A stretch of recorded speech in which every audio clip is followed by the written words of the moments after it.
Ladies and gentlemen, welcome to Trail Mix, where the nuts might be a little stale, but the company is always fresh. Good morning. Greg Crawford here, retired journalist working for nothing but truth and the Social Security checks. Looking at the morning briefing for my chat GPT. Every morning I have it at 6 a.m.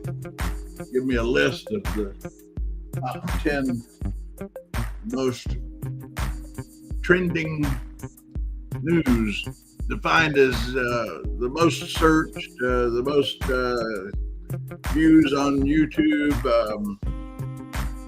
several different criteria to see what people are into in the mornings. And Kimmel's monologue, number one. Look at there. Kimmel's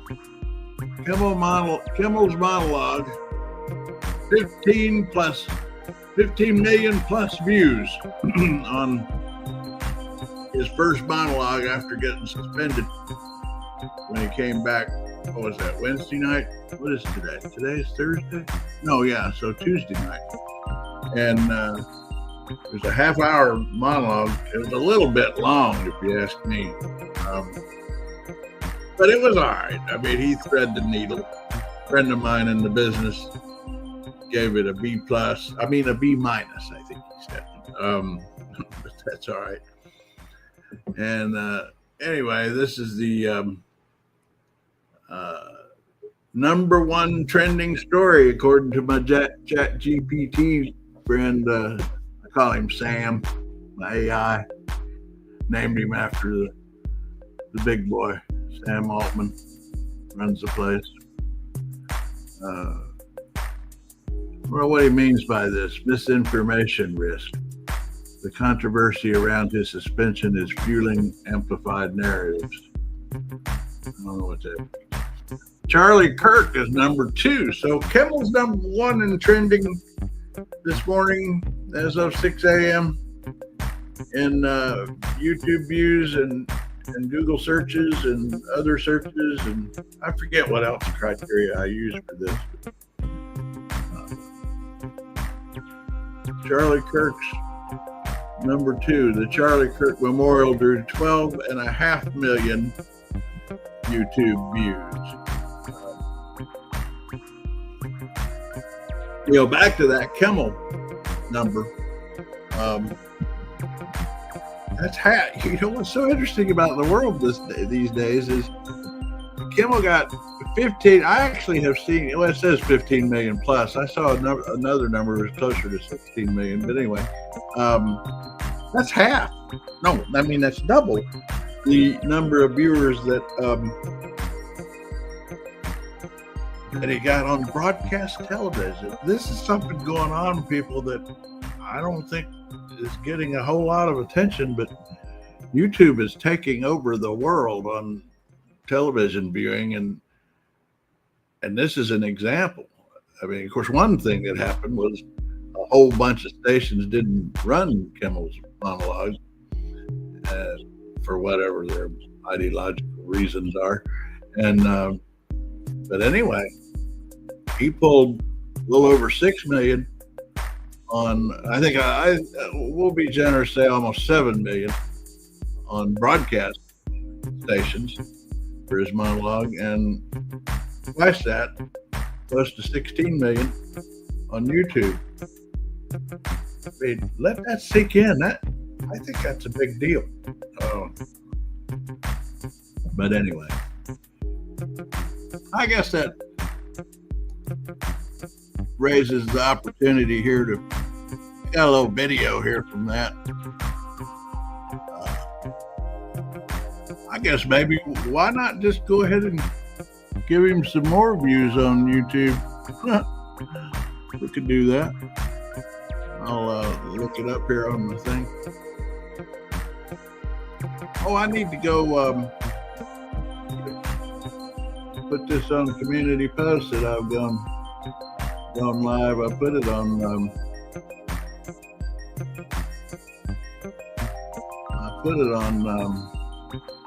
Trail Mix. Anyway, right now I'm hunting for a folder. Windows folders. I swear, I'm stuck with Windows because I started when they first using operating systems. And one of the things I really like about AI is it helps me navigate Windows, because you still need professional help navigating a Windows operating system. I mean, they like to hide things that they do in such strange ways that a lot of times you just don't even know where things are. And right now I can't really find what I was looking for, so I think maybe I won't worry about it. I'll go get this. The late night talk wars. Late night. Trump versus late night. That has been quite the theme, hasn't it? And I've got a few videos here about that. But the big disconnect I'm seeing in the discussion of all this is that it's not censorship because the government didn't directly censor him, tell him to go tell ABC to fire him, or directly censor his speech, all that kind of business.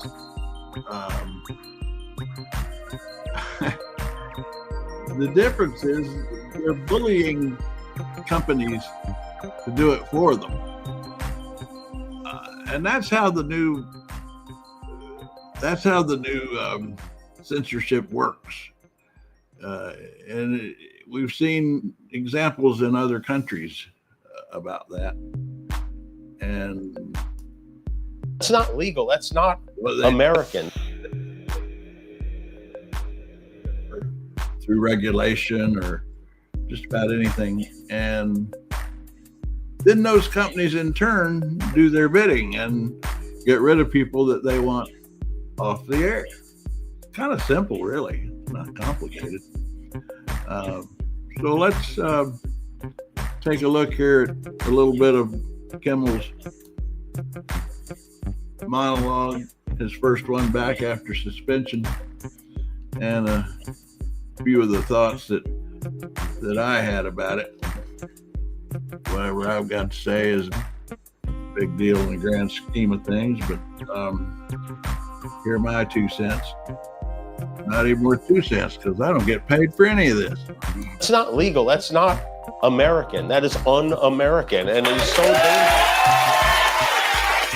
I want you to think about that. Un-American. Not a word we throw around lightly, but when someone tries to turn free speech into a loyalty test, when disagreeing means losing your job or your place in the country, we're in trouble. Free speech is the most American thing we've got. If you only believe in it for yourself, but not for the people you can't stand, you're not American. Our leader celebrates Americans losing their livelihoods because he can't take a joke. I want you to think about this.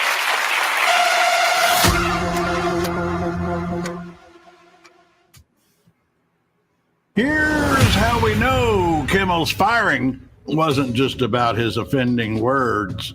On July 18, Trump was already posting on Truth Social, Jimmy Kimmel is next. That's weeks before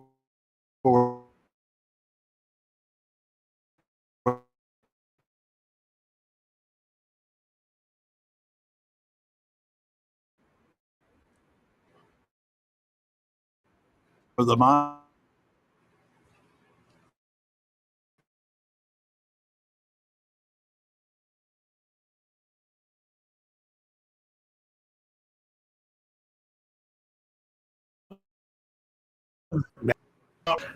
that easily could have been his own FCC and Department of Justice. The agency's able to hold hostage merger deals worth many billions to the companies and Nexstar. Trump wasn't just predicting the future. He was in a position to make it happen. So when the network blames one night's jokes, ask yourself, was that the reason or just the excuse? You don't need to own a newspaper or a TV station to care about press freedom. You just need to like knowing what the hell's going on. When the government leans on the media, it's not just network bosses sweating. Local reporters stop digging. Corruption slides. Corporate abuse never makes the news, and the chill spreads. Comics pull their jokes. Artists shelve projects. TikTok ranters skip the rant.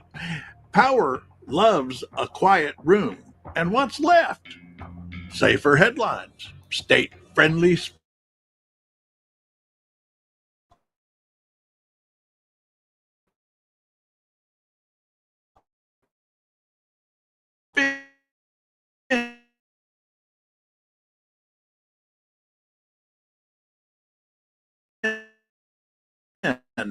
and conspiracies.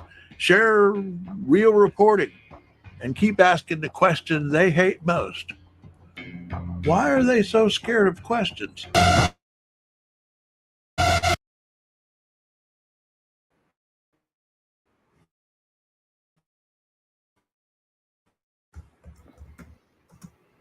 Hey everybody.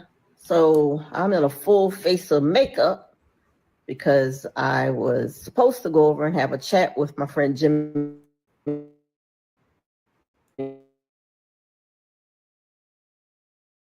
Kimmel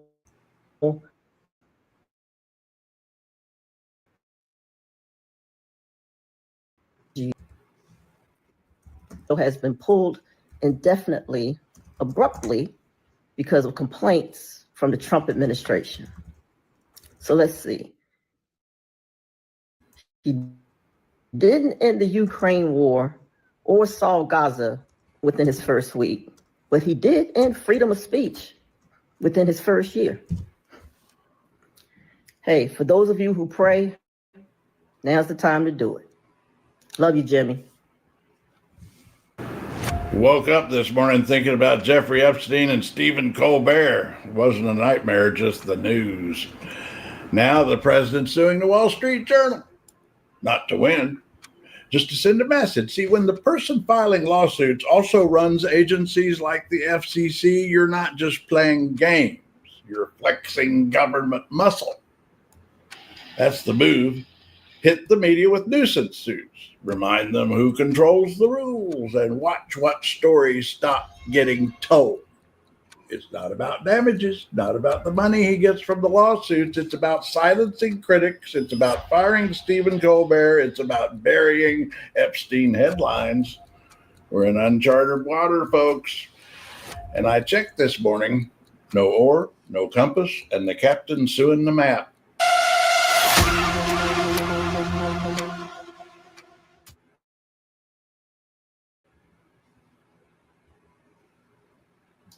Ladies and gentlemen, welcome to Trail Mix, where the nuts might be a little stale, but the company is always fresh. Before we start the show, I want to let you know something that I found out just last night. Next year will be our last season. Stephen Colbert is out. Fired from The Late Show by Paramount. Why? While I was on vacation, my parent corporation, Paramount, paid Donald Trump a $16 million settlement over his 60 Minutes lawsuits. Because he criticized Paramount for paying off the president. Now, I believe that this kind of complicated financial settlement with a sitting government official has a technical name in legal circles. It's big fat bribe. Because this all comes as Paramount's owners are trying to get the Trump administration to approve the sale of our network to a new owner. They gave Trump $16 million to settle a lawsuit. Next thing you know, Colbert's gone. And if that feels familiar, it should. This move has a chapter in the Strongman Playbook, written recently by Viktor Orban in Hungary, one of Trump's favorite autocrats. You don't silence the media directly, you go after the businesses that own them. Pressure the companies, cut off their funding, threaten regulation, make it clear if you want peace, muzzle your talent. And now, another. critical voice off the air. If the public shrugs this off, the only thing left on TV will be the laugh track. Or what's left of it.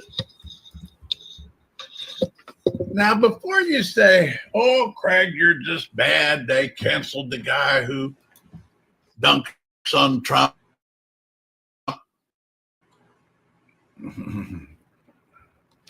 Well, I enjoyed that, I'll admit it. But it's really not that simple because Colbert didn't just go after Trump. He went after Democrats at times, irritated them quite a bit, made a lot of fun of Kamala Harris. You didn't have to agree with everything he says. I didn't. But at least you knew he was saying it. This is really not about whether you like Colbert or not. We'll start with what he said last night about the show ending.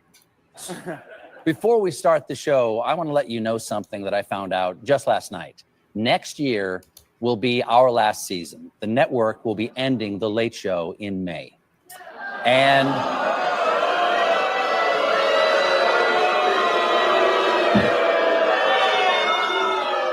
yeah, I share your feelings. It's not just the end of our show, but it's the end of The Late Show on CBS. I'm not being replaced. This is all just going away. And I do want to say that the folks at CBS have been great partners. I'm so grateful to the Tiffany Network for giving me this chair and this beautiful theater to call home. And of course, I'm grateful to you, the audience, who have joined us. Doesn't sound like a happy man, does it? Now let's look at this. They're giving him 10 months. Is that because the show's profitable and they don't want to give up those 10 months? That's what it sounds like. And that gives him a lot of time to make a lot of trouble. And since they're arguing that this wasn't about his political views, that it was a business decision, they're saying that the economics of late night talk shows are such that they don't want to do them anymore at all. And if they give him another 10 months and he uses it to bash Trump even more, if they cancel his show or then go ahead and get rid of him immediately, then they're admitting it was about politics. So I don't know. I think Paramount's created kind of a quandary for themselves. Now let's look at the entire clip from a few days ago that started all this.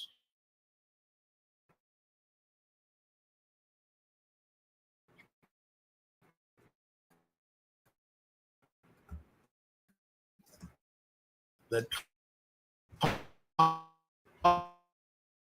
caused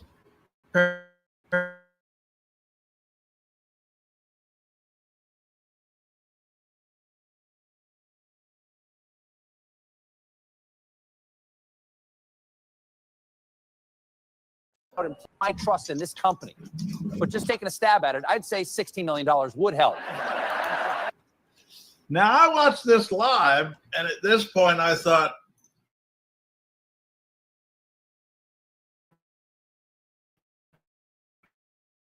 okay, you made your point.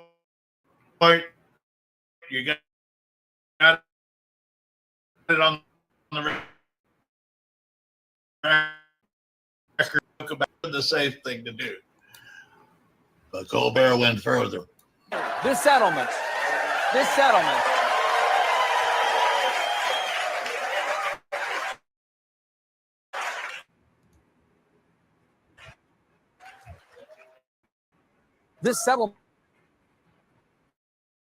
is for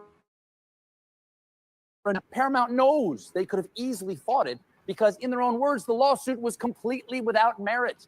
And keep in mind, Paramount produced Transformers: Rise of the Beast. They know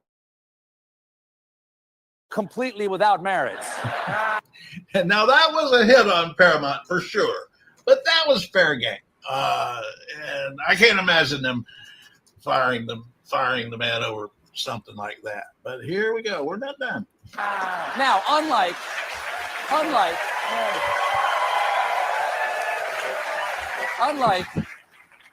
the payoffs from ABC and Twitter, Paramount settlement did not include an apology. Instead, that's good. Instead, the corporation released a statement where they said, "You may take our money, but you will never take our dignity. You may, however, purchase our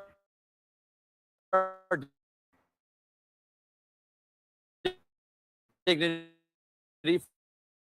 for the low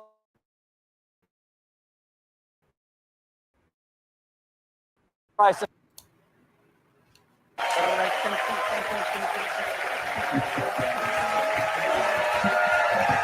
can I say? What can I say? Mr. Stephen loves to dance. Now, I believe that this kind of complicated financial settlement with a sitting government official has a technical name in legal circles. It's big fat bribe. There it is. I think the big fat bribe line was the killer. That's what got him in trouble. Not the jokes, not the ratings or the profits. He called out the money. Now let's look at who's behind that money. Here's Jerry Redstone, who controls Paramount since the death of her husband. And here's the part that really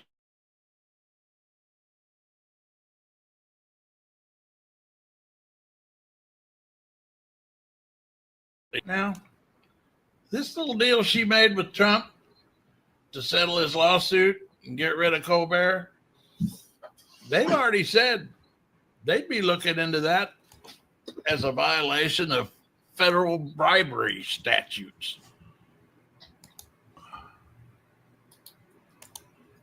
Hello, folks. We've got some visitors. Let's bring in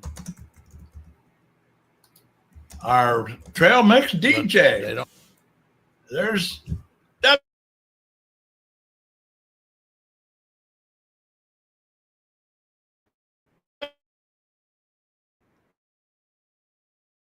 Jack.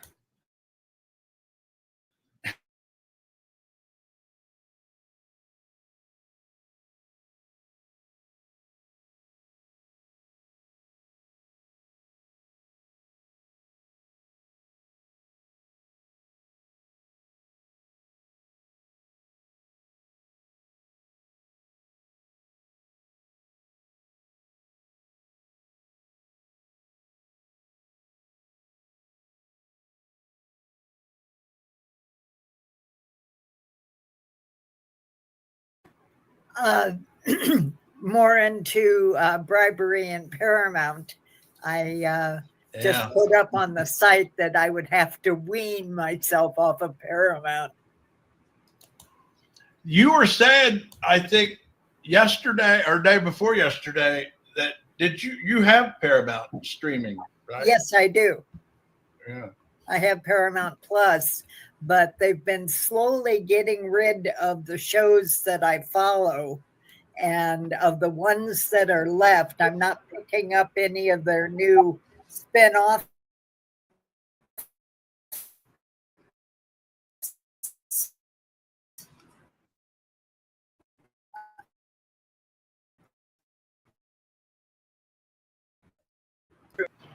Hello, W. Jack.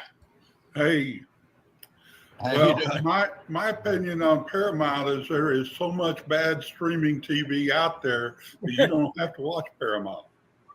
Yeah. I think I started to watch Paramount for something. Who was the guy who was on Cheers who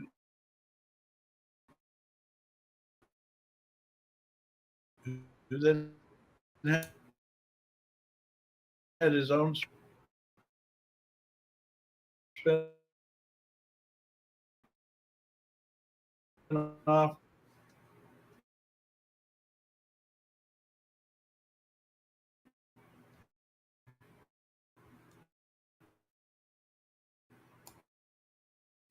And he had a revive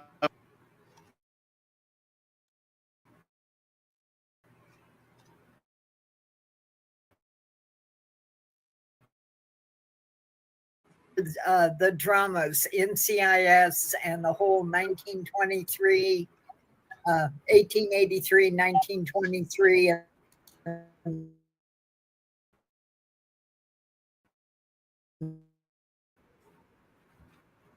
the upcoming 1940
Good morning.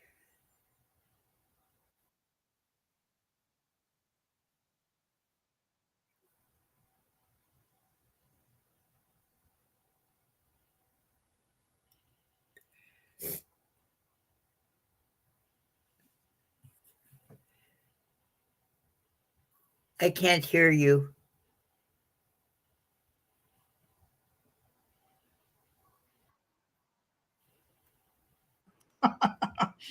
I'm glad you came on. I had my microphone muted somehow.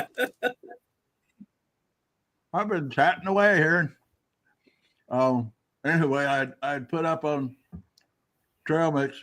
Well, it started with I'm looking at my Chat GPT's top trending stories, and the third most trending story this morning is Okay, now you're this. playing double, like an echo. Uh-oh. Really? All right. How would it be? Do you have? I closed some tabs. Maybe that was it. I had you in two places. Oh, that makes sense. If you had me on where I'm on Trail Mix, that would make sense. Now is it okay? Now it's okay. Yes. But I you just got love me this. in my bathrobe. Maggot Man was complaining about not seeing a real person. Oh, well, anyway, so Trump is screaming about them stopping the escalator, and this is just one paragraph out of probably 1,000 words that he wrote on True Social about. Yeah, But his anyway. paranoia got out of hand. I mean, this is all right. It's amazing that Melania and I didn't fall forward onto the sharp edges of these steel steps, face first. It was only that we were each holding the handrail tightly, or it would have been a disaster. This was absolutely sabotage, as noted by a day's earlier post. I don't know why he's got post in exclamation marks there. I mean, anyway, in the London Times, it said UN workers joked about turning off an escalator. The people that did that should be arrested. I actually did fall down one of those DC escalators. Oh, yeah? Yeah, my In the metro or? in the metro. Yeah, my Yeah. my heel got caught in the groove. It was like my second week, and I hadn't learned why all the women wear tennis shoes to get to work. Yeah. Yeah. Yeah, so Yeah. my heel got caught and it raked over both of my lower calves. Oh, man. Yeah, before they got the emergency stop. Man, my legs were a mess for about a week. I was just lucky I didn't break anything. Well, see, it ends on this Comey thing. Let me see if there's anything new on that.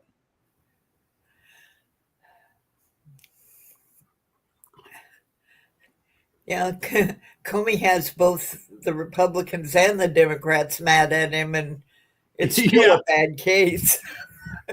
Yeah. Well, last night I was firing up my Chat GP, my Sam, and looking at the grand juries where they might file this case.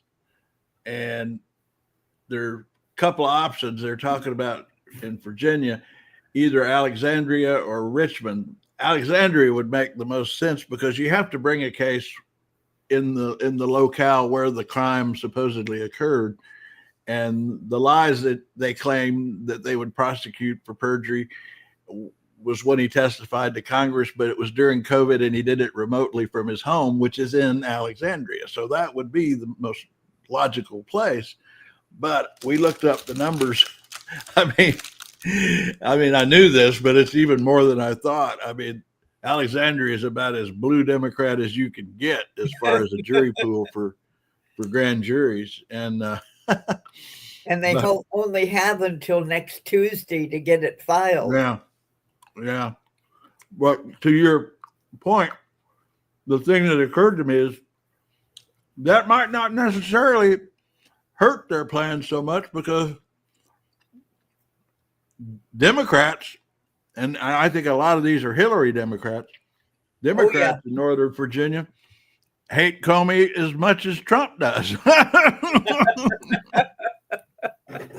So that getting a grand jury out of there might not be such a liability.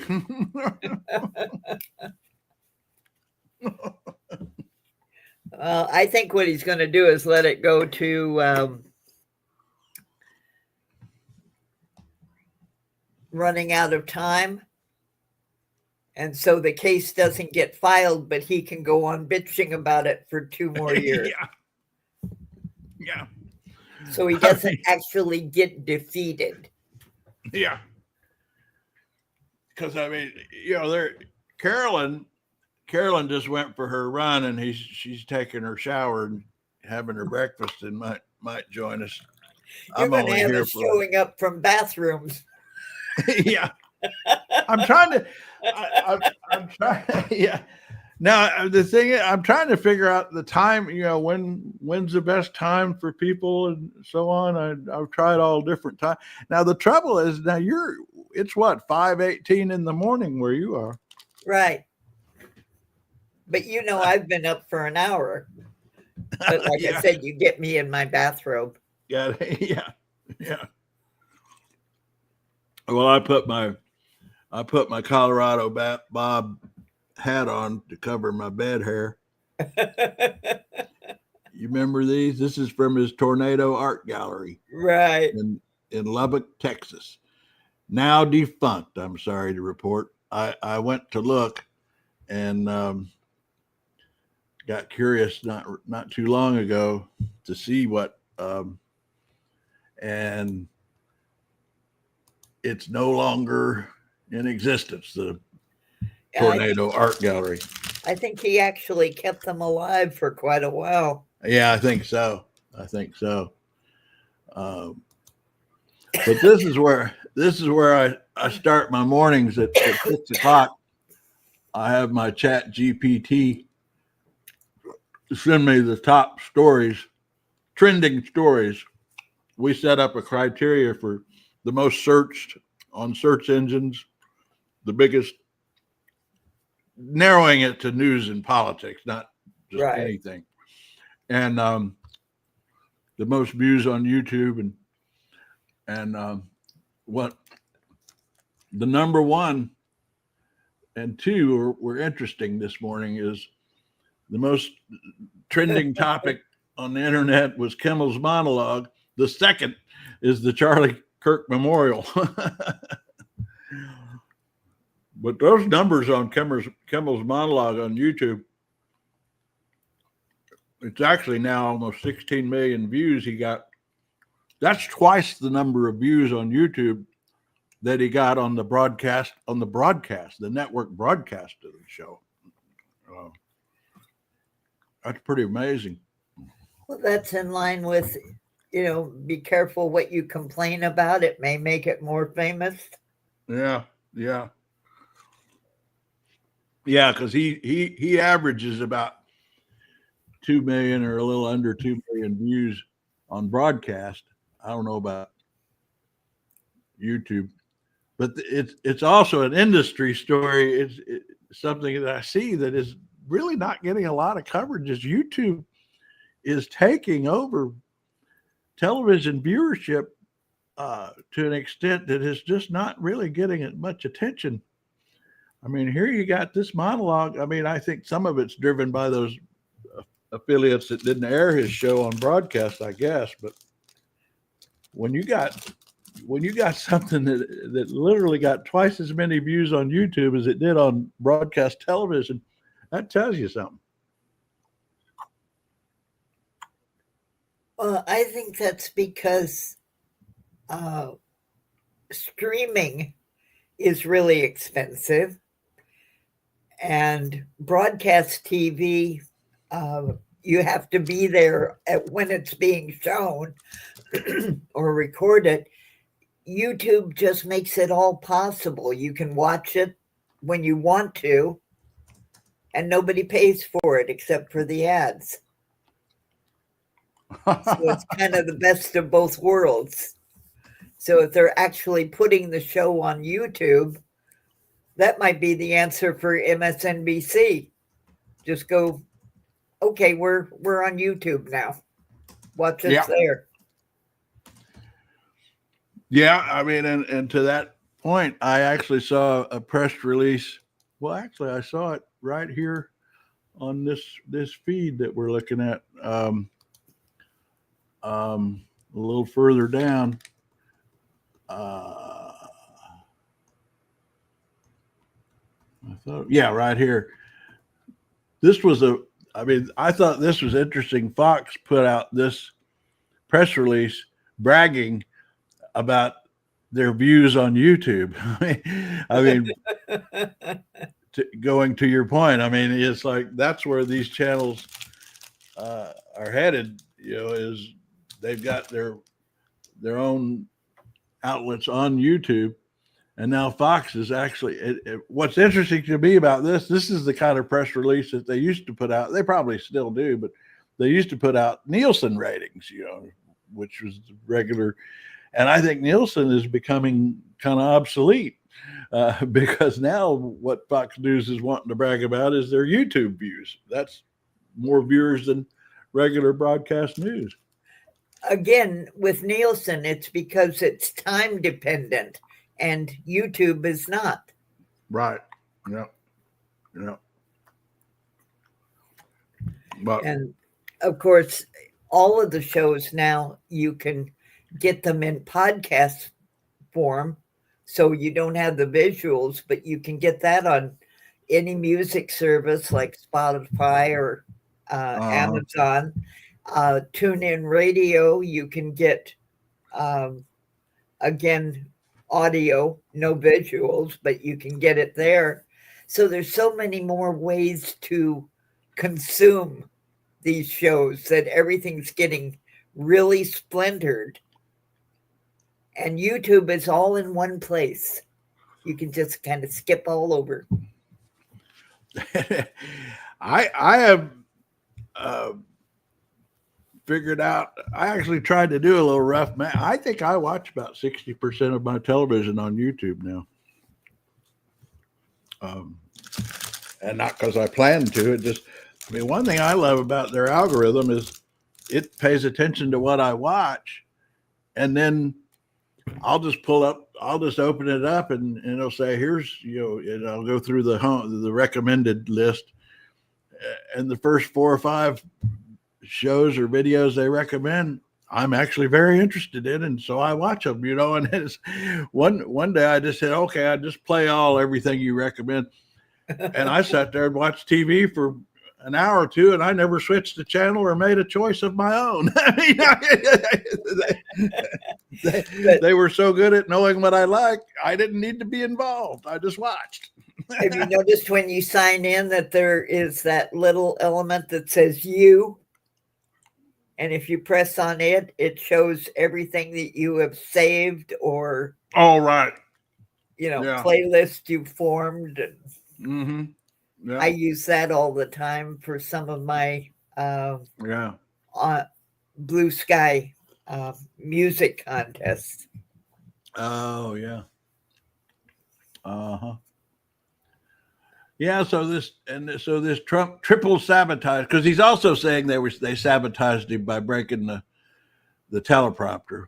I don't know what the third one is. The third one had to do with the microphones not being able to hear in different parts of the auditorium. Oh, I see.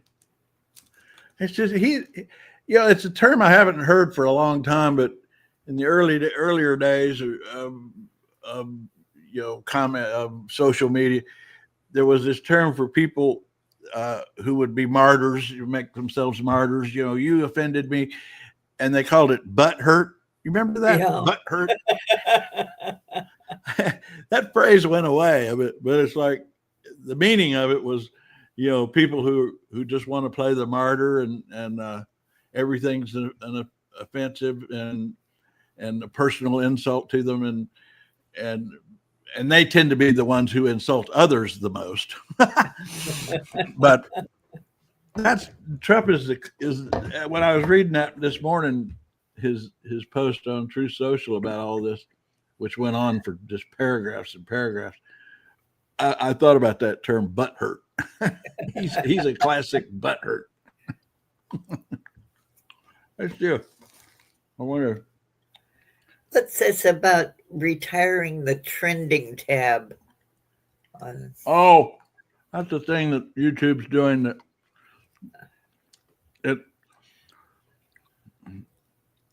it's a little hard to. I actually read what this was talking about, and what they would make recommendations on what's trending for you in like, it's actually what I'm looking at right now. I have ChatGPT do it for me, is what's trending on not just YouTube, Right. but everywhere. Who is everybody else looking at? What is exactly. What is everybody else looking at? They had a tab for that. They're now shifting to pure algorithmic discovery, meaning that now that tab is going to show what you want, what you watch, and or what's similar to what you watch, and doesn't look like a huge difference to me. I mean, as far as creators go, it means that, and it may be a good thing in my case because I have such a niche for the kind of viewers that we reach, on politics and news and everything, is that they'll only be showing my videos to people who are interested in the topics of those videos. So from a creator point of view, it might actually be a good thing, as far as you're not going to waste a lot of, because what happens is if they show your video to a wide universe of people without any knowledge of, without any info on what they're interested in, then you get a whole lot of people who just don't click the video, Mm-hmm. And when you get that, when they call it click-through rate, if you get a real low click-through rate, then the algorithm stops showing your video at all, and so it dies on the vine a lot quicker if you're not getting click-throughs. But if they're showing it to people who are already interested in news and politics, you're likely to get more click-throughs, which means that the video stays alive that much longer. They keep showing it to more people. So I wonder if that will separate out your political things from your cooking things. Well, I keep those separate. Those are separate channels that have nothing to do. So Lazy Man Cooks has a totally different algorithm dynamic, and so that actually is the same thing. It'll be more narrowly focused in their distribution to people who are interested in whatever I'm cooking, whether it's roast beef or chicken or what, I just remember that one chat comment you got about not wanting the political discussion, just wanted your cook. Wanted to see your cook. Yeah. I just got another one on Lazy, a commenter who wrote, he goes, because I haven't posted on Lazy Man Cooks for a while. I just got distracted by, I'm eating my breakfast bar here. I just got distracted by all the politics, but then the other thing that happened is this Manjaro that you and I have talked about has affected my appetite to such an extent that I'm just not even interested in cooking. And that really hasn't been a factor. It's like, I don't get all worked up about cooking something and making a video about it because I'm just not hungry. I kind of struggle to come up with something to eat just because you have to eat something. I mean, actually, if I didn't have David in the mix, because he has a regular appetite and wants to eat dinner, I'm not sure.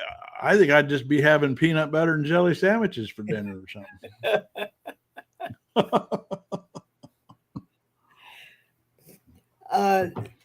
Is this a recent blurb? I hadn't heard anything on the news about it, but it's on Smerconish.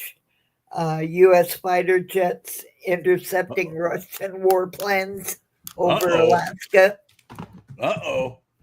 Are you serious? Really? Yeah. Let's see. It's off of CBS News. Oh, what's this about U.S. jets intercepting? You said over Alaska? Uh-huh. Russian jets over Alaska. Near Alaska with Say near.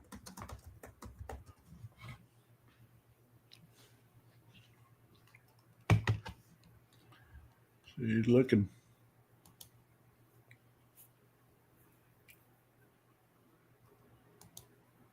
Searching.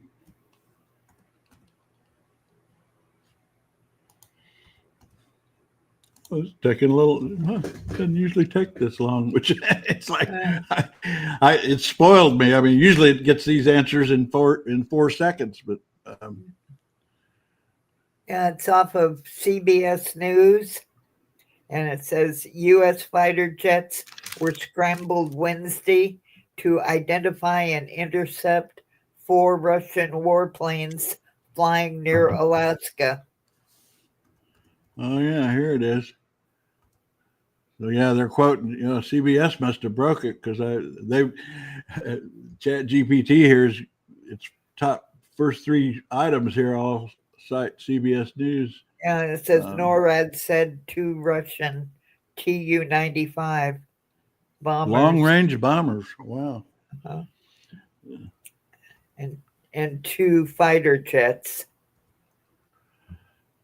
were in the Alaskan Air Defense ID zone.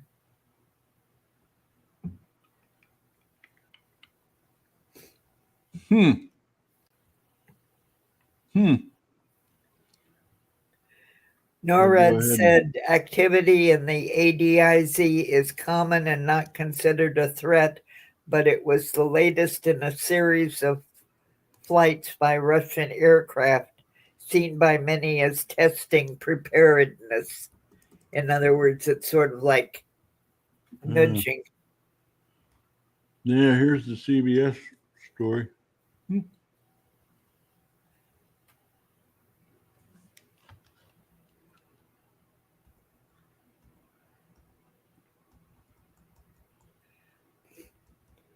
And they had a similar event a month ago. Huh. Okay. So nothing there yet. And I find it interesting that we had to wait for CBS to uncover this today, a day later, to find out about it. That's so who knows what goes on that we don't even know about. Let's see, the North America.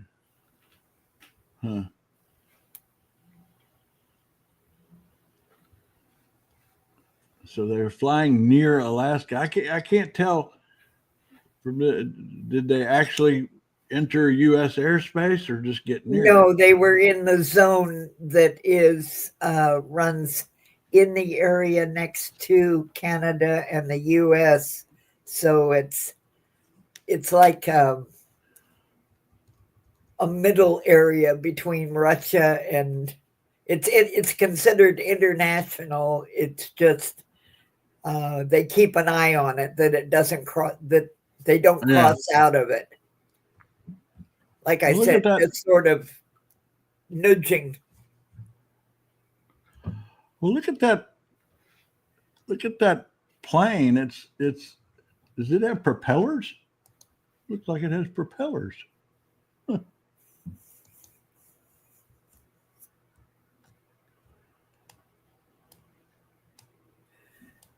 Huh. Yeah, that's kind of a big plane to be fooling around with. Yeah, that's their long range one, and it's being escorted by the fighters. Yeah, this is what they're saying here. This is the photo of the plane, one like the one that this was all about. Boy, that doesn't seem like a plane that could just accidentally wander off course. I mean, but I am kind of interested how that. I didn't know any jet have that. That looks like propellers to me. I find that kind of surprising that they would have a. Huh. We'd have to get a military expert to tell us about that. Well, you could call Wow. it up. It's the TU-95.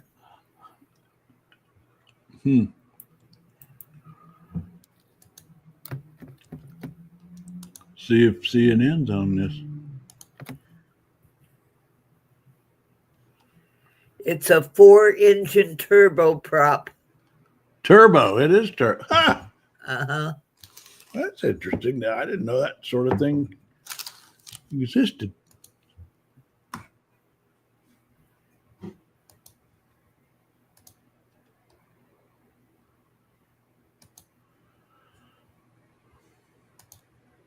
This was I put the gift article link on Trail Mix. This was I the put it article up. that got my attention this morning. Yeah, This mine guy too. wrote. It's one of those articles that's confirming everything I think. So, Yeah, those I are always believe this is exactly what I think. yeah. So, but I mean, his point is we're sleepwalking into an autocracy, and it's Yeah, he true. was on Morning Joe this morning. Oh, was he? Yeah. I never had heard of the guy. I looked him up. He's a staff writer for the Atlantic. I don't know. But the whole idea being that it's just little bits at a time until Yeah. you have that unitary executive and everything else has been disabled. I know, and it's like when you try to talk about this, you just get accused of being an alarmist or something. But yeah, here's the. This is the part I pulled out of it that caught my eye. I won't read out the blurred line between democracy and autocracy is an important feature of modern authoritarianism. He didn't use this phrase, but I've heard that another. You know Ruth Ben Ghiat. Have you seen her? She's she wrote the book on autocracy on Strong Men, I think it's called. Anyway, she has the phrase that she uses for like Orban in Hungary and the guy in Turkey and some of the South American. She calls them electoral autocracies, and that's what's happening. Is there, and that's what this guy's writing all about, is how they use democracy to create autocracy. Right. It's a weakness in democracy. It's vulnerable to that because if through demagoguery and lies and fraud, you can take over an election, then you can move it toward autocracy within the system. Because it's very hard to get rid of them once they're ensconced because Yeah. they've messed with the electoral system so badly. Yeah. Yeah, it's like he says right here, elections take place, but they're no longer truly fair or free. The party in power controls the electoral machinery. And if the results aren't desirable, they'll be challenged and likely overturned. Sound familiar? I mean, that's where they're headed. Yeah, there was another article recently that said they're putting the systems in place to challenge any election they don't like the results. Mm-hmm. So it immediately goes to the suit stage. And we know how much Trump likes to sue things. Oh, yeah. And that goes back to your census thing, because I mean, when you raised the issue about him saying he didn't want to, that we shouldn't count non-citizens, even though there's nothing he can do about that legally. I mean, but that was my takeaway from that. That he's just setting up that argument you're just now talking about. Is that he'll say that'll be part of their suit or whatever they do to challenge an election they don't like in the midterms. They'll just say it's illegitimate because they let non-citizens vote. He's setting up that argument with already. Because non-citizens can't vote, but they are included in the census because whether they are citizens or not, government still has to serve them in some respect. So that's why they're totally counted for the purpose of Congress. You know, someone might just be working here on a visa. They're not a citizen, but they are counted. Uh-huh. You know, even legal he doesn't even want to count legal non-citizens. Yeah. Yeah. Well, like I say, I didn't see that as something he's actually going to try to change. He's just setting up an argument for delegitimizing the midterms if he needs to. Then this guy goes on, you know, beyond elections. Here's some other things. These electoral autocrats. That's I'm picking up that phrase from Ruth Ben Gad, because you know, that's what this is. It's probably because when you say dictator, people think, oh, that's too. Yeah. I've kind of stopped using the word dictator a little bit because it's more apt to say electoral autocrats, but because they get elected, but then they pervert the system, and then he goes on to talk about civil servants. To keep their jobs, civil servants have to prove not their competence, but their personal loyalty to the leader. Independent government officers are fired and their positions handed to flunkies. Well, we've seen that. And then the public gets upset with government because the incompetents don't help them. Right. And then that's another feature that I don't know if this guy gets into it in this article or not, but that's the importance of these autocrats. They take over the information bureaucracy. They take over, and we've seen this, haven't we? The people who compile economic statistics like job growth, who compile the inflation numbers, and then they lie about everything, and they say, you know, like Trump is doing, inflation's gone. You know, he literally said the other day, and our inflation's gone. It's not a problem anymore. And by getting these flunkies in these jobs to just lie about the numbers, you know, people will feel the pain, but you know, it's not going to get reported because the numbers that they're controlling don't reflect that. So that's another part of these. And then by autocrats decreasing staff the way they did, you get a case of you're on the phone for like hours waiting for somebody to pick up the phone. So the services all go away, and then they'll about the deep state. You know? Yeah. And see, but the problem, the world they're busily creating is one where only those anecdotes can be reported, because the aggregate numbers that are going to be lies, you know. Mm-hmm. So they'll put out numbers and say, you know, we've increased our response rate for IRS customer service calls to X number, you know, and it's, you know, we've made it all better. Social Security is, you know, the wait times we've cut them in half, and they can lie about all that, and the media has nothing other. The only thing the media can do is go cover these anecdotal individual cases, and they will control the narrative. I mean, the government will. I have to say, I'm starting to wish every state in the nation was Washington, because out here, I mean, our services are so damn good. Yeah, they have that reputation. Yeah, and So and it's so does really Oregon. well run. And Oregon does too, doesn't it? Doesn't Yeah. Oregon have a yeah? What's going on up there? How did that happen? Why did it?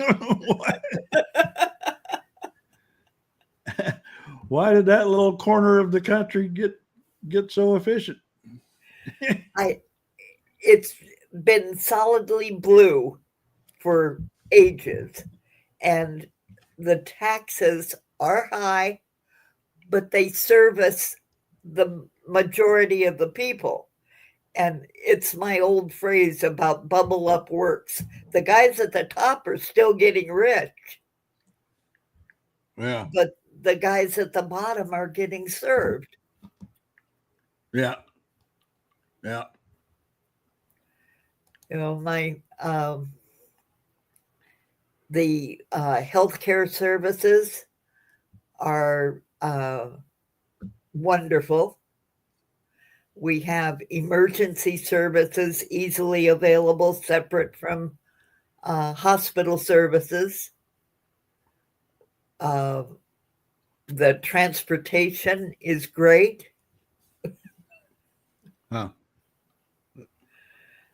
So about the only thing I would Well, now, what do complain- you say? So, how high are your taxes in the state of Washington? My son would be able to better answer that. The biggest ones that he really notices and complains about most are utilities. So the Oh, really? homeowners get hit pretty hard with water and electricity for some reason. Huh. So I would guess, I don't know. We don't have state income tax, but groceries are taxed, which is You have a weird. sales. I You found have a weird. sales And tax. we have sales taxes. Yeah. Well, the next part, this guy says the signature item in an elected autocrat's agenda. The legislature in the hands of the ruling party becomes a rubber stamp for the executive. Well, that we've seen that.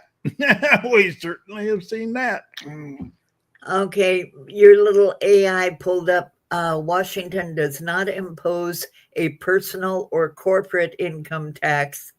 To generate revenue, the state relies heavily on retail sales, property, business and occupation, and new rates for capital gains and estate taxes. Well, that's kind of like, Florida's sales tax dependent. They don't have an income tax. I'm kind of surprised Washington doesn't have a state income tax. I just No, there's been talk of it, but it every time somebody dares to mention it, they find hobnail boots all over their body.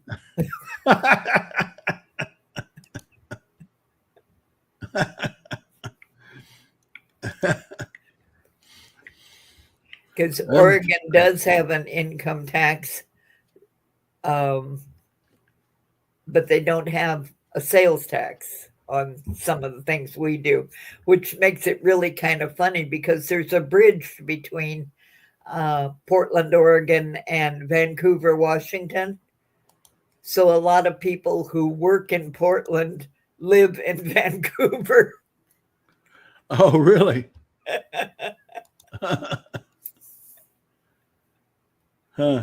And vice versa, it's depending on which taxes you want to pay, it's which side of the bridge you're driving on. Oh, I just see you. We posted the same article this morning. Yeah, that's what I said. I put that up. Oh, yeah, you did. But now I put the free link. Did you put the free link? Yeah, I put the free link in. Oh, you have a free link? Okay. All right. So you but yeah, so so the next thing after co-opting the legislature, elected autocrats do in the Atlantic piece, courts still hear cases, but judges are appointed for their political views, not their expertise, and their opinions, cloaked in neutral-sounding legal terms, predictably give the leader what he wants, endorsing his most illiberal policies and immunizing him from accountability. Well, that sounds familiar.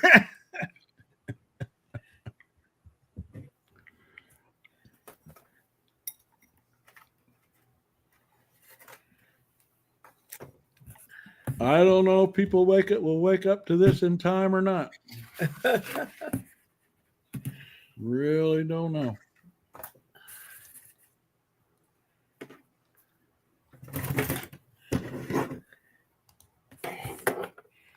I don't know what else is.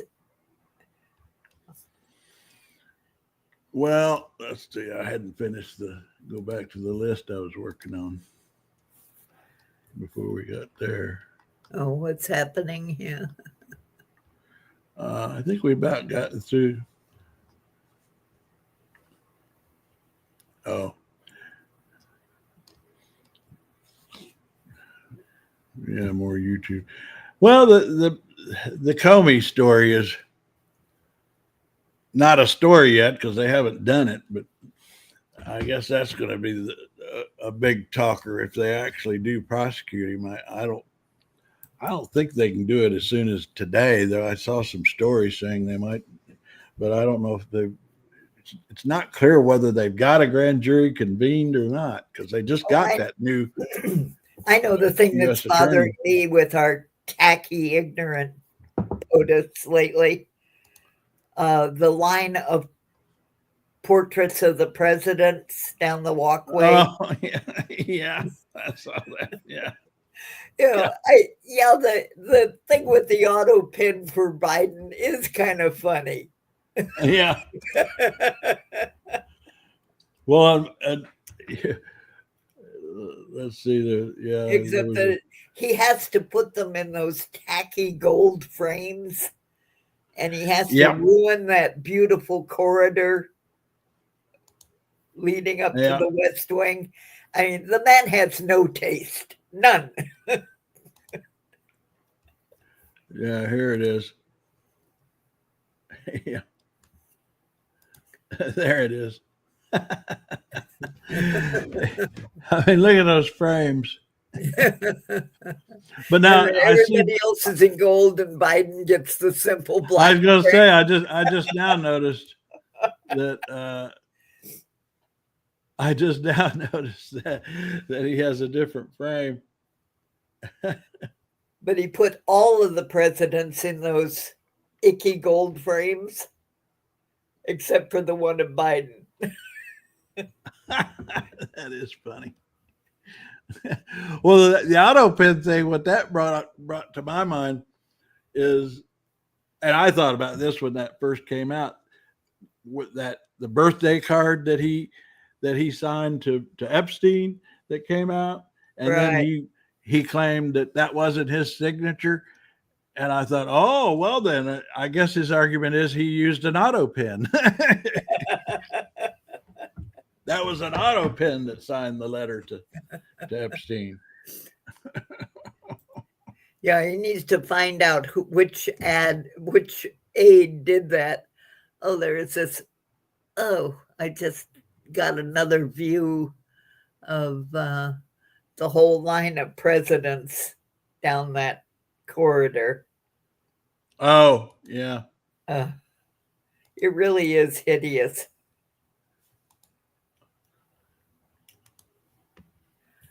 Well, my CNN Live quit on me. I don't know what that's all about.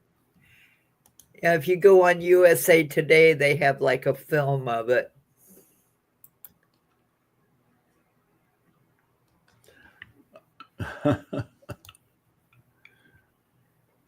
Let's see. Oh, here it is.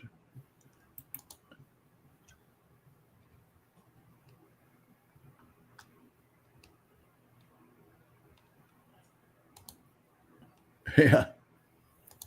Yeah, there's the whole row.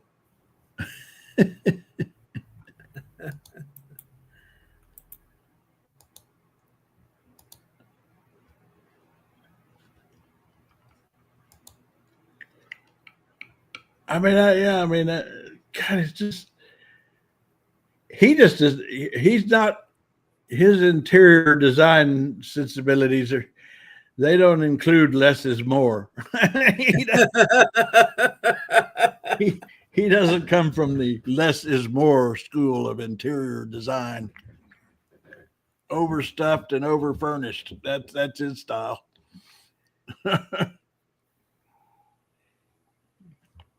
But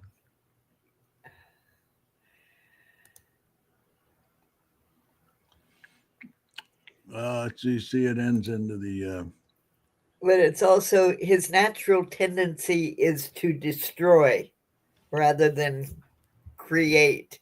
You know, like the whole business of instead of preserving the trees for the ballroom is going to go, he just chops them down. Chops them down, yeah. Yeah, it's just, I still don't understand how nobody has found a way to stop that. I can't believe that he can do that without any congressional authority or anything. I mean, but nobody's attempted to stop him, as far as I know.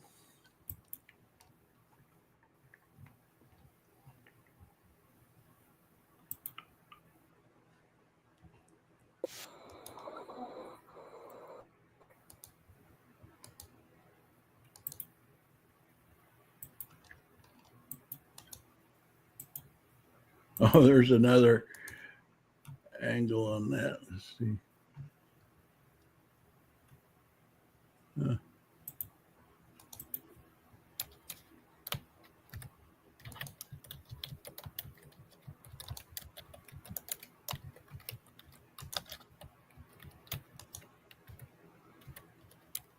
Oh, God, I just noticed. Oh, look at the lettering above it there. oh yeah, the whole golden Oh, my. crusted crap. Yeah. Oh, my God. Look at that. That lettering above it makes it even worse. And the location is just so Oh. bad as well. Well, of course, that's right next to the rose garden. The rose garden, that he's right? mutilated. He's mutilated that. Yeah, the whole cementing of the grass there, and here you have this beautiful colonnade that runs. Remember all of the scenes in the West Wing where they had that the walk and talk scenes Oh, yeah. down the colonnade, and it's just lovely with the columns, and to have it ruined by that line of. Ugh.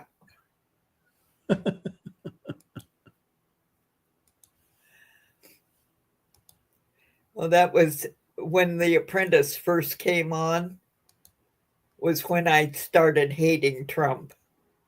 Oh, really? Yeah, I was an early hater. So that was before he actually got into politics, I guess. Right, but he was so obviously phony, Yeah. and everything about him just screamed overprivileged and under capable. But Well, when he he- set New it up York- that one of the rewards was getting to visit his apartment, and I took one look at that apartment and said, "This man should be nowhere near anything you value." Now, you saw his apartment? Are you saying? No, on the show, one of the Oh. rewards for The Apprentice was Oh, They they got got, to go up oh. visit. I his I apartment. never saw The Apprentice. I only never watched it a couple of times. Well, and I did watch it a couple of times when Joan Rivers was on it, because I was a big fan of Joan Rivers, and so I did watch it during that period. Some. But he was always doing things like getting them to sell his steaks or to Yeah. do things with the casino. It was all self-promotion. Yeah.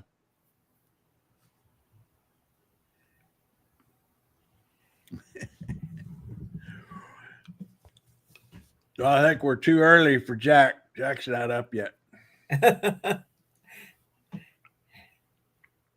And Maggot hasn't dropped in, and we don't have Caroline. Yeah. And I've got an errand to run, a short one, but I've got to go do it. Yeah, I've got to in a little while. I'm going to get ready. I'm going for my next to last denture appointment to get my. I think the next visit in 2 weeks, I will get my permanent dentures. I've had now 5 fittings. It's been quite. Luckily, I'm glad of this. I think my dentist who's having the dentures made is kind of a perfectionist, which is what you want when you. Because last time was supposed to be my next to last visit, but she didn't. The wax model that they sent from the lab, she didn't like how the teeth fit in the front. They seemed okay to me. She didn't like it. And so she sent it back to them to redo that part. And so today I've got to make an appointment to get mine relined. Now, do you have to get that's a question I've had. Now, with permanent dentures, do you end up having to get them relined or? Yeah, they Oh, you over do? time, depending on whether your gums shrink or whatever, and it just gets to a point where like the adhesives no longer work, and you'll be eating, and all of a sudden you've got a mouthful of teeth. Yeah. Well, now, how long did you go with permanent before having to get them relined? Oh, a couple of years. Oh, okay, all right. Yeah, I mean it's not something you have to do constantly. It's just you start noticing that things kind of wobble around, so you go in and get them relined. Well, okay. Your dentist would be the one to advise you on that. Oh yeah. And that may be why she's such a perfectionist. She wants them in there really tight. Yeah. Yeah. Because with these temporaries I have, after about 3 months, I did get her to reline those because they were, once everything shifted around, like you're saying, remodeling, they call it, where your bones and your gums remodel. Right. And so boy, that the lining that they had on them, once it was replaced, boy, they were great, and they're still great. I mean, I've actually, these temporaries I haven't had a big problem with, but mine has always been a problem with the lower teeth. well, yeah, everybody complains about that. There's so little gum for it to adhere to. Yeah. Yeah, that's a frequent complaint I read about that people have about anyway, those. I got to run, hon. I may stop in later this afternoon if you do something. Okay, I don't know. I never know. Now, are you on this chat alert that I'm sending when I open up the chat? Do you get those or? I get those, but I sometimes go into my email too late to take advantage of them. Oh, okay. Yeah. I'm more likely to see it on Trail Mix itself. Oh, okay. All right. Anyway, you have a good day if I don't see you again. All right, you too. All right. Bye-bye. Bye. We just got an alert. I have my Chat GPT do this for me when there's anything new to flag. This one's at 9:04 a.m. And I have it monitor what's going on with the Epstein case right now, what's going on Capitol Hill. And it's saying the discharge petition to force a House vote on releasing the Epstein files is now approaching the 218 threshold. There are other stories saying they've gotten 218. If they get 218 votes, they can bypass the Speaker Johnson's trying to block a House vote on calling for the release of the files. He's trying to keep the House from voting on it, I guess, because he thinks they can't win. And of course, Trump and the White House don't want it voted on either. But this discharge petition would force them to hold a vote on it. And all the Democrats are for it, and there are 4 Republicans who are for requiring a vote on it, and that gets them to 218. So that's where we are on that. And one of the Republican, massive Kentucky, who's behind this, he claims, as we see here, that they've got enough signatures. And then we're trying to follow the release of the transcripts on Alex Acosta, the U.S. attorney who oversaw the sweetheart deal for Epstein years ago, has been in the hot seat, and he testified at the House Oversight Committee last Friday, a week ago, and they've said they would release the transcript, and it hasn't happened. As you see here, the Comer, the chairman of the committee, who's nothing but pro-Trump, so he's not. I mean, he's trying to stonewall this. Obviously, he says that they will announce new action soon, whatever that means. So, and then another thing in the Epstein world that's hanging out there is whether Ghislaine Maxwell is going to testify to the Oversight Committee.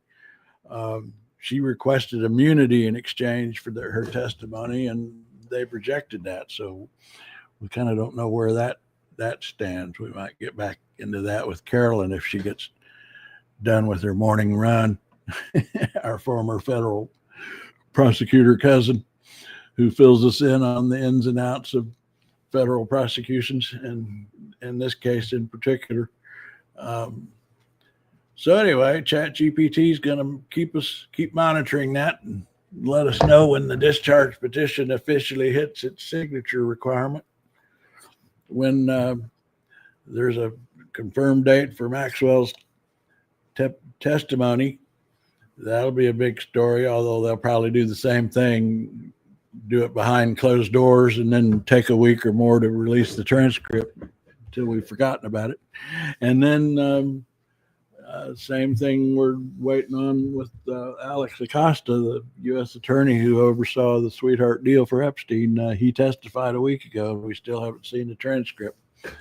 Sounds like a cover-up.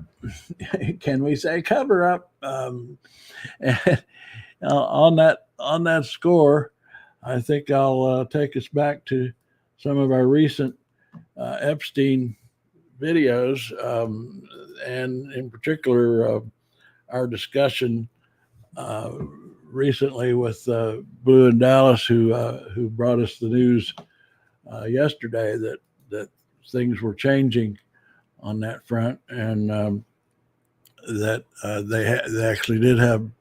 We're getting close to the votes they needed for that. This video we called Epstein Vote Close got a big run in traffic. Because a lot of, I don't care what anybody says, the Epstein story is hot on my channel. I mean, whenever I post on it, gets a lot of views, a lot of people still interested, a lot of comments. So it's not going away as much as they'd like to think. Anyway, here's some recent videos we've been doing on the Epstein case while we're waiting for Carolyn to finish her breakfast and get on here and talk to us about the ins and outs of the Epstein case and what's unfolding.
This Kash Patel's testimony on the Hill and the Senate and the House. This is how it always went when they would corner him on something. He'd talk about how he's protecting America more than any FBI director ever, and never answer the questions. And of course, the thing he really didn't want to answer here is whether Trump's in the Epstein records that they're covering up.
There you are. I was already playing you on the screen. Oh, okay. I didn't know what you were doing. Yeah, I had you on the. I was playing your greatest hits already. Oh, okay. Has Jamie left?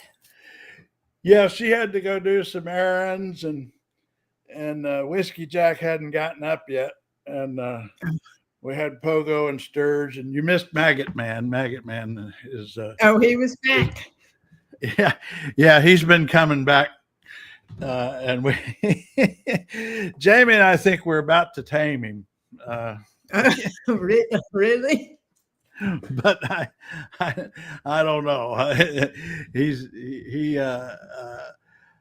I sometimes I just have to tell him to stop talking so other people can talk, but it's interesting to have a different point of view, to say the least. Well, there are lots of different points of view going around. So. Yeah, but I was going to see if CNN's been going back and forth to this Comey story, but that doesn't seem like anything new. But I mean, I can't. Well, first of all, have you been able to see anything you've looked at? I have. Whether Today, they've actually have they actually convened a grand jury? That's what's not clear to me. Well, they probably have an ongoing grand jury. I mean, they don't have they don't convene a grand jury for each matter. They have a continuing sitting grand jury that may meet one day a week for a year or 18 months. It varies. Yeah. So it just depends on what day they might meet. So the right question would be, have they submitted this case to a sitting grand jury? Yeah, and that I don't know. I mean, I have not seen anything reporting that. Yeah, so that's what I was going to go ask my Chat GPT here, is whether, see, what's the right way? It's important with AI to frame your questions correctly so they don't go off on wild tangents, has the Comey case been submitted to a grand jury? Maybe that'll be enough to get an answer. And that should not be public knowledge, but that doesn't mean it wouldn't. Oh. Well, they're leaking. I mean, all these leaks are coming from the administration. The only reason we're talking about this is because they're bragging about their plans to indict him. Now, that could be a case of I've seen this happen in Trump world many times, where they're just telling the media that to satisfy him so that he's seeing stories about a prosecution on the way. And then that shuts him up and he moves on to his other chew toys. That's how they handle him. A lot of times is they just leak something to say they're doing something, whether they're doing it or not, so that he sees it on Fox and is satisfied. Crazy as that sounds, that's how I've seen them operate. Okay, so a short answer, not yet. Prosecutors are preparing to take it to a grand jury in the Eastern District of Virginia, but multiple outlets say it hasn't actually been presented. And well, we know it had been returned. The plan is to seek an indictment. But now let's talk about this filing deadline, because I always like to vet with you, other reporting that I've seen is what I'm seeing is that the statute of limitations expires on Tuesday. And so they've got to do something before Tuesday. Is there any workaround for that? Or? No, there is not. There is not. In order for it to be valid, the grand jury would have to return an indictment by Tuesday. Yeah. Huh.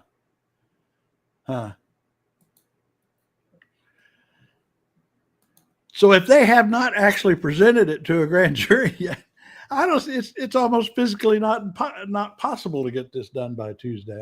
Well, it would be possible because all they have to do is send somebody into the grand jury to testify to what happened, lay out the facts. It will not take extensive testimony to lay out what they believe the facts are. So, they could probably do that in 30, 45 minutes. Their theory of the case. So it could be done. Well, now, were you ever in a situation where you had to, for any reason, was statute of limitations or anything else, have to get a really quick result from a grand jury and have to do it in a rush? It's actually rare. And no, I myself, never happened. After a person is arrested, you usually have 30 days to seek a return or do something, grand jury return. And even that was not generally an issue. That could be done. But it doesn't take that long to present a case to the grand jury unless you have extensive evidence and in a corruption case where you've got multiple counts and you need to have testimony on every single count. That's going to take some time. But most cases don't take that long to present to the grand jury. And then at the end of the day, the grand jury votes. And then you do a return. Because they usually don't hear like witness testimony or no. On occasion, but most of the time, no. It is a law enforcement agent who gives a summary of the evidence. Yeah, and of course it goes quick.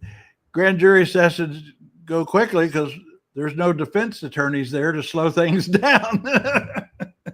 Well, generally, I would say this: if we know of exculpatory evidence, which meaning evidence that would indicate that the person has a viable defense or did not commit it, generally we would present that because we want to know. We want to know if the grand jury will accept our version or what may be exculpatory. So the policy was that we would present it.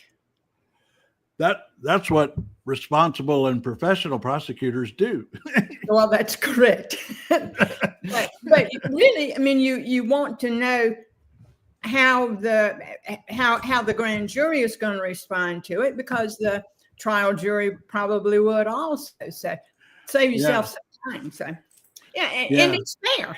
I mean, most prosecutors want to be fair. That is one of the main goals. You have one of the best camera setups of anybody I have on, including my own. How did you get it? What camera do you use? That's a very good camera. It's what's on my laptop. It's an Apple laptop? Yeah. Huh. Anyway. But so, I mean, if another thing I was thinking about with this is with the convening a grand jury is, and we talked some last night, is the ins and outs of where they file it. Because we had some research going back and forth that where Alexandria is a jury pool that is so blue, and Richmond, which is another option, less so. But then the question is, here's the facts that I got is that when Comey testified to Congress it was during COVID, so he did it remotely from his home, which is in McLean. McLean. And so that would be the Alexandria division of the Eastern Correct. District of Virginia. If Correct. that would be normally where you'd bring it, because the rule is it's where the It's crime not a occurred. rule. It is not a Yeah. rule. Now that's another kind. That is just a protocol. That's not that you bring a case where the crime occurred. Well, you're talking about two different things. You can present it to a grand jury sitting in one division, even if the crime occurred in a different division, and the case would be heard. Any trial would be held there. Any court proceedings would be held in the place where it occurred. So it would be in that division. So it could be presented, say, Comey's matter, it could be presented to a grand jury sitting in Richmond or one of the, I believe, the 4 divisions in Eastern District of Virginia. It could be presented in one of the other divisions, but it would be heard by a court in Alexandria, a federal court in Alexandria. So the trial would be held in Alexandria. But why? Because it occurred in the Alexandria division. So what you're saying is the grand jury venue doesn't have that same requirement. Correct. I mean, it just has to be in that district. I mean, it's very possible that perhaps Alexandria has a sitting grand jury on Tuesdays, and Richmond may have a sitting grand jury on Mondays. So on occasion, you might have to go where there is a grand jury or where there is time. It's possible that the grand jury in Alexandria is full for the day. So you would have to go to one of the other divisions to present to that grand jury. And that's fine. The reason it's not done that often is because it's inconvenient. Yeah. But it is done. Yeah. It's quite appropriate to do that. Well, now, would the defense have any arguments if they can't show any reason for bringing it in Richmond other than that they wanted a more favorable jury pool, politically more favorable? I don't think that would be a viable argument, no. Yeah. Because there is probably also some other reason. It's, that the grand jury is available. Yeah. I think it would be a poor argument, and it's really not going to go anywhere. Yeah. Well, getting into a little bit into the politics of it, I was thinking that when I looked at the Alexandria divisions, Northern Virginia, so blue, a lot of federal workers, a lot of reason, that Republicans might fear that jury pool. But on the other hand, in the case of Comey, a lot of Democrats, particularly Hillary supporters, hate Comey as much as Trump does. That's true. They might that grand jury pool might not be as hostile to indicting Comey as they might think. That guy's he's pissed off both sides.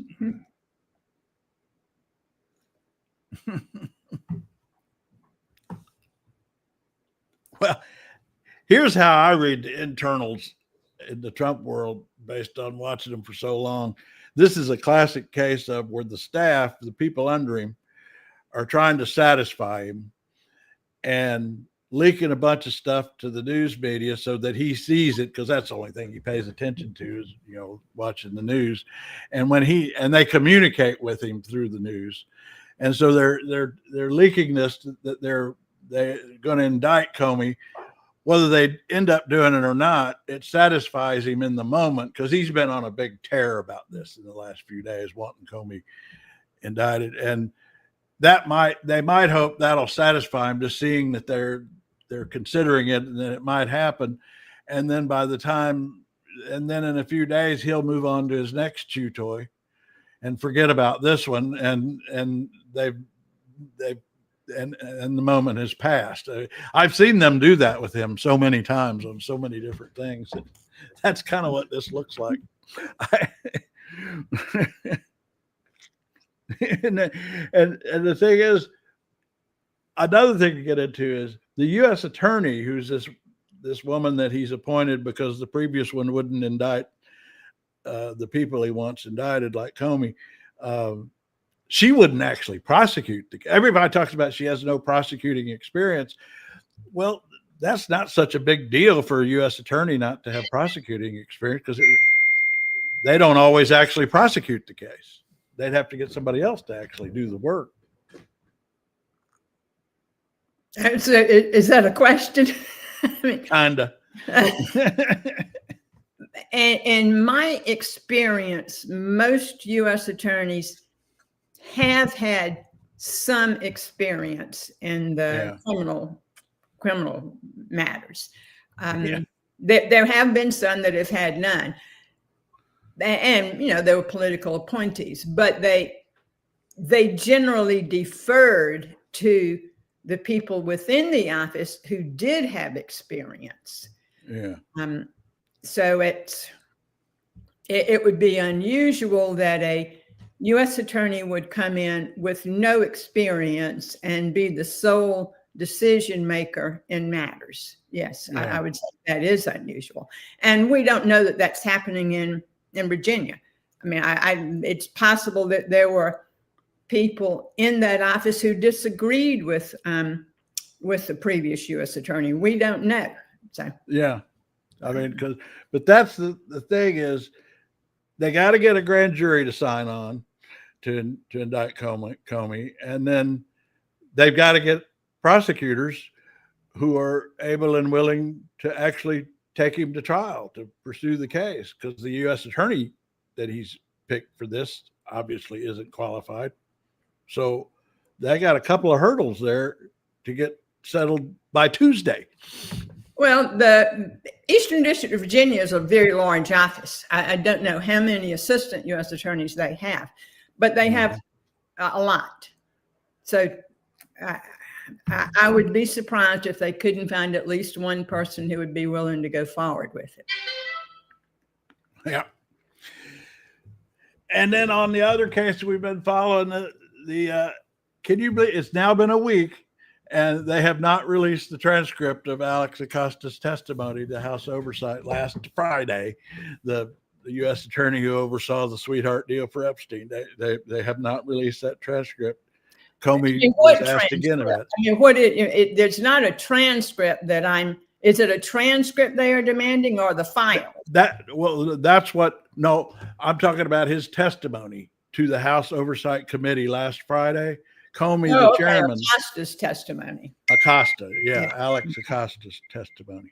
And it sounds like he managed to dodge everything pretty well. A lot of I don't remembers, I don't recalls, and equivocations and so on, because the Democrats who were in the committee didn't seem like I had expected if there were any bombshells in it, we'd hear about it from the Democrats, even if we hadn't gotten the transcript. But anyway, I still would like to see the transcript. But it's been a week and no transcript. And what are they saying? Comey said that there'll be new developments soon. That was the last thing he said. Not Comey. Comer is the chairman of the House Oversight. From Kentucky, right? Yeah.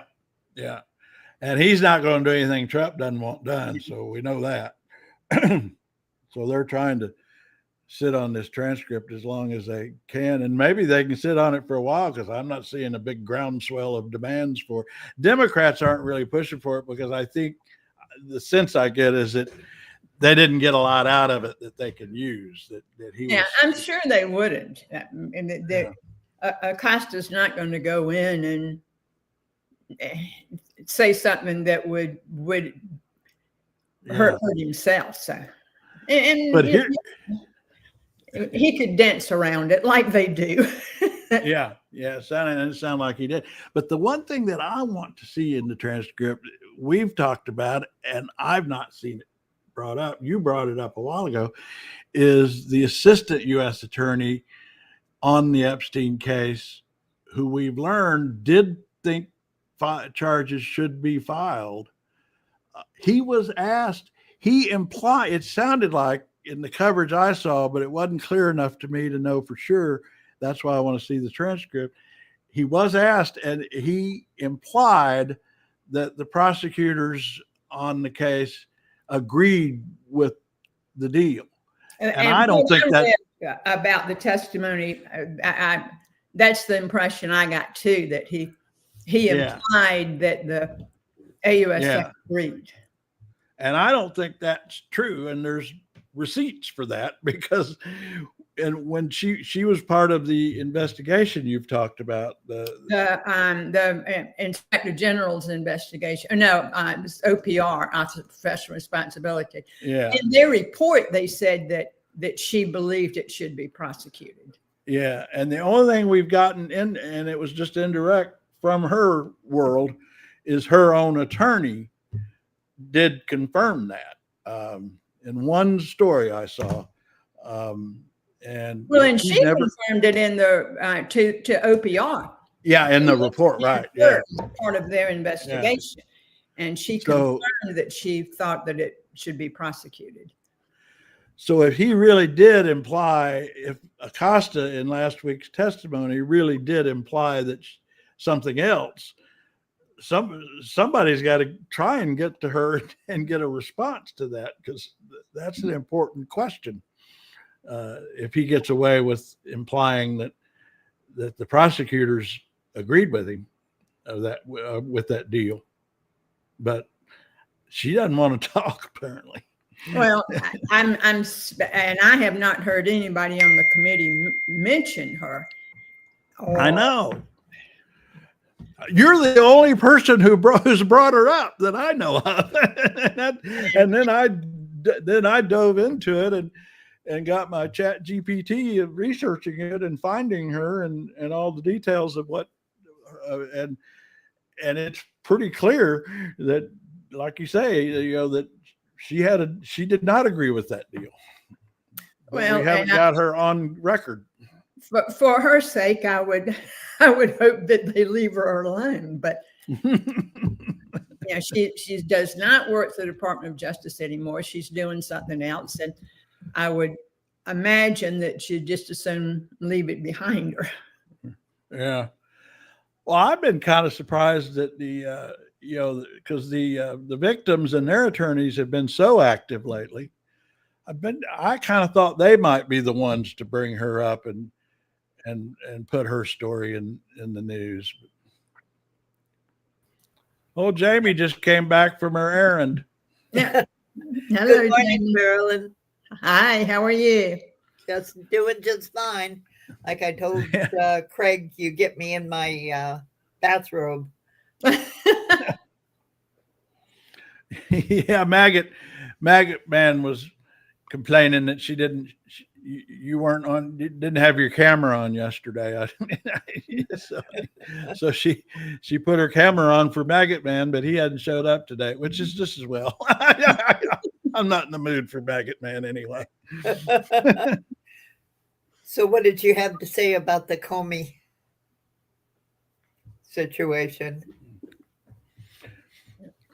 Well, how would you sum it up, Carolyn? Where do we stand? Well, I don't know that there's a summary, but I think it's just wait and see what happens at this point. See if they do anything by Tuesday. Yeah, because and that's another thing. I guess I know the answer to this question, but I want to be sure.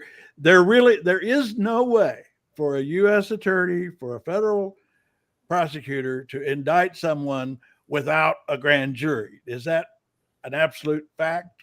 Well, a U.S. attorney cannot indict anyone. Well, I know. Only the grand jury can indict a felony matter. Now, the U.S. Attorney's Office can bring misdemeanor cases.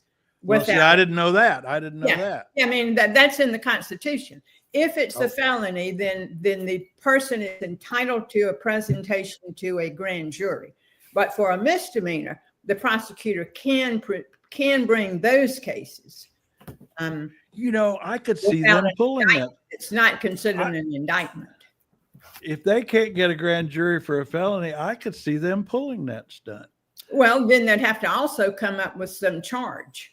They'd have to come up with some misdemeanor that would apply. Yeah. Can perjury ever be a misdemeanor? Perjury is, I think, almost is by definition a felony. So it would have to be a misdemeanor. Yeah.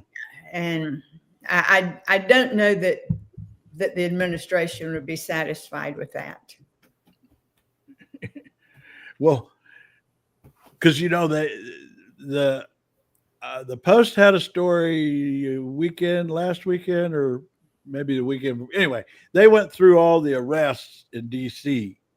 that Jeanine Pirro did, the U.S. attorney here now, former Fox host, and they found 11 times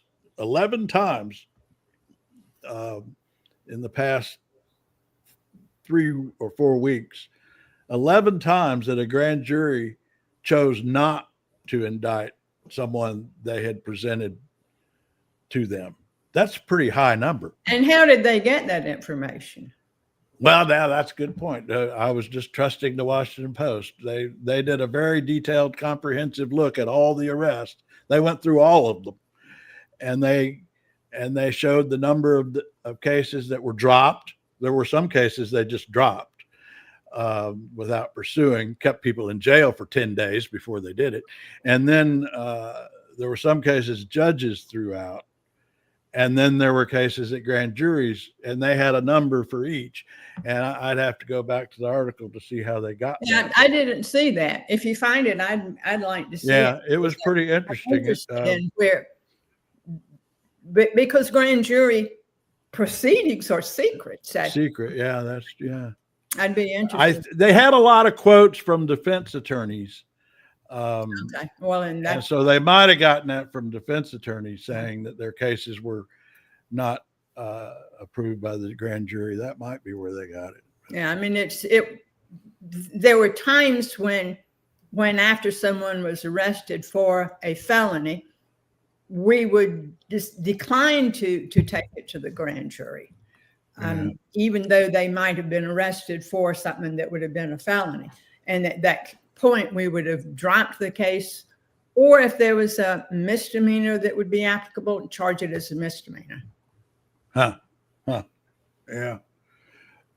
Well, I'm just saying that, that whatever the number, there does seem to be true that they had some grand juries reject these cases. Oh yeah, in D.C., there were several that I read of, and they were that were public, but I had not heard there were as many as 11. But there were some that were very, a lot of publicity about it.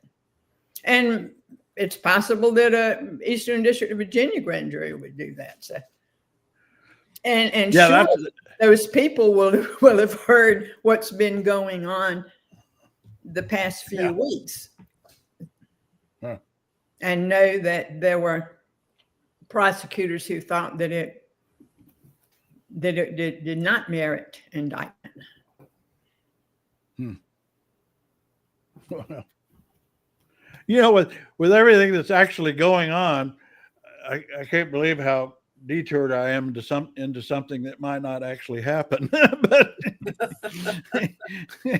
this Comey thing got me all focused, but that's what they do to me. It's like they throw this chum in the water and I go chase it like so many people, and it's like Maggot Man said yesterday that he claims Trump just says all these things to get us liberals all worked up. Well, it works if that's what he's doing. Blue just put up an interesting article on Trail Mix about comedy bringing down McCarthy and the effect that Mad Magazine had on the whole Hollywood blacklist. Huh. Pull that up. Now, what are you posting here? You posted something about Canada? Oh, yeah, a new proposed provinces for Canada. I had suggested that quite a while back, and then I came across the picture and thought I'd put it up. Oh, here's something, Carol. I'm gonna have to go in a little while because I got my next to last denture appointment. I mean, I'm in 2 weeks after today. Hopefully, I'll be getting my new permanent denture. Good. But today we have another fitting. But we focused on it. Have you seen this, Carolyn? His latest bastardization. I saw something about it of the White House. Yes, Unbelievable. From the Washington Post. And then you look at I hadn't noticed until this morning, this part here in this picture. Look at that script that they're putting on the wall. Presidential Walk of Fame. I mean, he's literally turning the place into a casino. And it said that Biden's picture was a picture of the auto. Oh, they didn't show it. They didn't. Yeah, I've got that here. I thought so. A lot of people are putting up the framing pictures of Trump as pictures with him with Epstein and the statues of the cartoon with the pubic signature and so on. Are you talking about the statue that was on the National Mall, or the picture? No, I mean in place of the pictures here on the Walk of Fame. Oh, I see. You know, because they had the statues on the National Mall of somebody had put a statue of Trump and Epstein up, and I was trying to get this picture. Oh, here it is. But yeah, there's the auto pin. Oh, yeah. There's a glare on it, and I couldn't see that. When I saw it, Yeah. I that's what it was. Yeah, it isn't. Yeah. Well, now this one, Jamie, does have the gaudy frame on it. Huh. They're all always old. But what people are doing is with the Trump on either side, posting the birthday card picture and just a picture with him and Epstein.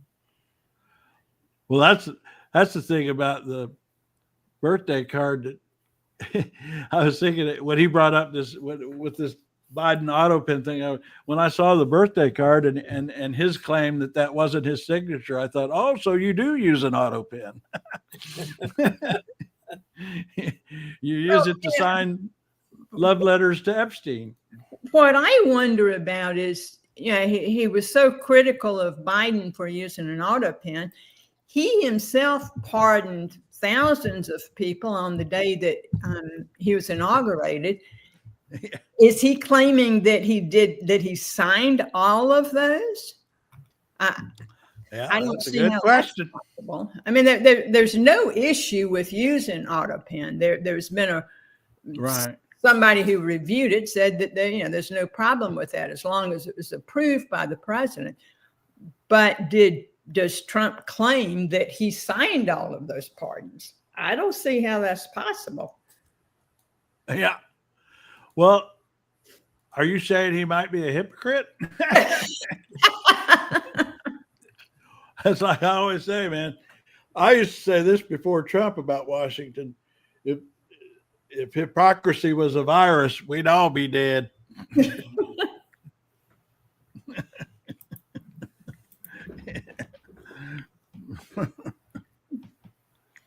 I don't know what he's obsessed with that auto pen thing, though. He brings it up constantly.